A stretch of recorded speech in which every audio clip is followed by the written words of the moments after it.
nakikita natin na lahat ng kanyang sinabi, katulad na nga ng mga eksperto sinabi, bakit kailangan pa na mag-insert ng 100 billion pesos samantalang kaya namang isama ito sa NEP.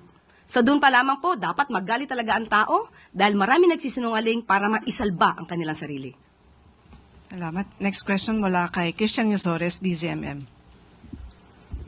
Hi, Yusek. May mga ulat po na lumabas sa social media na nagpatawag di umano ng meeting si Pangulo sa kanyang security cluster. Is the palace in panic mode dahil so posible po na mag-spark na naman ng panibagong public outrage yung expose ni dating congressman ko? Wala po ako nabalita ang ganyan. At ako sino po ang nagsabi niyan? Muli, patunayan po niya.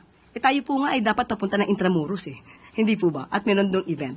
So, wala pong panic mode na tayong pinag-uusapan. Kailangan lang po nating magkaroon ng press briefing ngayon para po maipaliwanag sa mga kababayan natin kung sino ba talaga ang nagsisinungaling. So, Mr. Saldico, mas maganda po, umuwi kayo dito.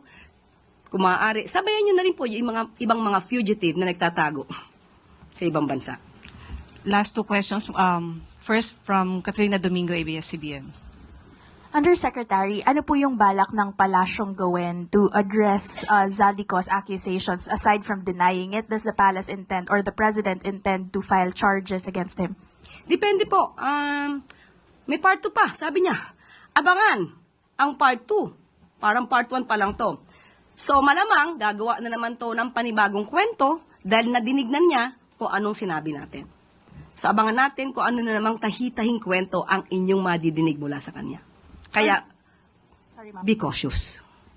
Now, follow-up question. As mentioned earlier, Zaldico's statements might spark a fresh outrage from the public. How concerned is the president with the upcoming INC rally over the weekend? Alam ko naman po na ang mga miyembro ng INC ay matatalino, makadiyos, makabayan. So alam po nila kung sino nagsisinungaling at alam po nila kung sino ang tunay na nagtatrabaho para sa bayan. So yun lamang po. Tandaan natin, walang ganyang karaming air assets ang Pangulo. Last question mula kay Vance Fernandez. Good afternoon, ma'am. Do you have any idea who is behind this tell-a-lie accusation? May naiisip ba ako? Mahirap magsalita, pero minsan kayo mismo mag-iisip, sino kaya ang nasa likod nito? Yung mga obstructionists? Destabilizers?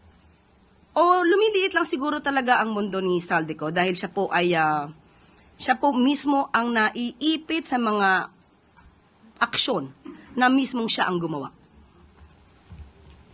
Thank you, Yusek Claire. Okay, go. Okay. Ma'am, last na lang po. May we have your reaction about the statement of VP Sara saying na paranoid na raw yung administration, especially now na madaming rally yung nangyayari, and yung pagkontra niya doon sa sinabi ng Pangulo about the status of our economy? Okay, unang-una po, paranoia. Ang paranoia, sabi po nila, ay direct cause ito ng emotional outburst. Meltdown. Hindi po nagme-meltdown ang ating Pangulo. Nagkataon lang po, syempre po, kapag ka po may mga issue, may nababalitaan, may mga nagre-report na di umanong may gustong magpabaksak sa gobyerno, ano po ba ang dapat gawin ng gobyerno? Matulog? Manahimik? Mag-relax? Kailangan po ito ma-monitor. Hindi naman po ibig sabihin na ito ay may katotohanan, but still, hindi po ito dapat na tinutulugan.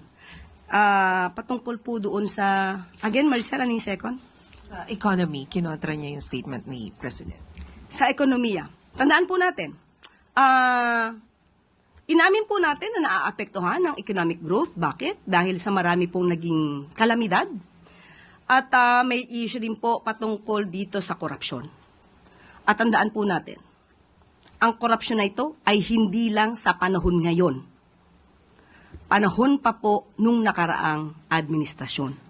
Hinahanap pa po ang 33.5 billion pesos na patungkol po sa flood control master plan sa Cebu or Metro Cebu.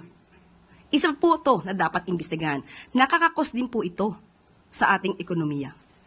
Maraming anomalya na dapat nating malaman, pati yung mga ghost projects na inamin naman ng dating Pangulong Duterte. So lahat ng kalat nung nakaraan, ngayon po natin nililinis At malamang, isa ito sa nagiging dahilan kung bakit nagkakaroon po ng hindi magandang epekto to sa ekonomiya. But ang pangako ng Pangulo, gagawin ang lahat, pati ang economic team, gagawin ang lahat para po mapaangat pa ang ekonomiya ng bansa. Yun si Claire.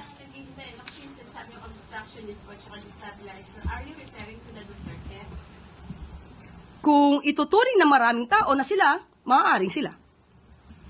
Thank you, Malacanang Press Corps. Maraming salamat, Malacanang Press Corps, at sana po ay maging maayos ang ating weekend.